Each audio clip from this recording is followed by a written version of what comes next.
Release అయినప్పటి నుంచి వరుసగా రికార్డులన్నీ బ్రేక్ చేసుకుంటూ దూసుకెళ్తోంది కల్కి 2898 ఏడి. ప్రభాస్ కెరీర్లోనే సెకండ్ బిగ్గెస్ట్ హిట్ గా నిలిచింది ఈ సినిమా.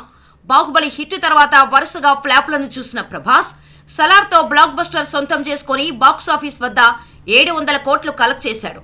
ఆ తర్వాత రిలీజ్ అయిన కల్కితో తన రికార్డును తానే కొల్లగొట్టాడు. ఇప్పటికే 2.0, Salaar, PK, secret, superstar, Animal, Bajrangi Bhaijaan సినిమాలను దాటేసి 7వ స్థానానికి చేరుకుంది కల్కి 2898 ఏడి. ఈ దెబ్బతో 1000 కోట్ల క్లబ్లో చేరింది కల్కి. ఇది ప్రభాస్ కు మొదటిసారి కాదు. ఆల్రెడీ బాహుబలితో ఆ క్లబ్లో ఎప్పుడో చేరాడు. అయితే 1000 కోట్ల క్లబ్లో 2 సినిమాలు ఉన్న రెండవ నటుడిగా కూడా రికార్డు సొంతం చేసుకున్నాడు. జవాన్, పఠాన్ సినిమాలతో ఆల్రెడీ షారూఖ్ ఖాన్ ఉన్నాడు.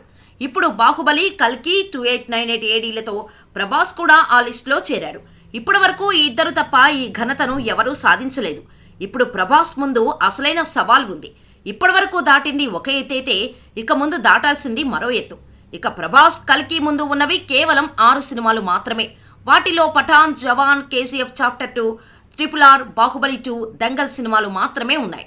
అయితే ప్రభాస్ ఆ సినిమాలను దాటి ముందుకెళ్లగలడా అన్నది ప్రభాస్ ముందున్న అసలైన సవాల్. ఫైనల్ గా ఏ ప్లేస్ లో నిలబడతాడో చూడాలి.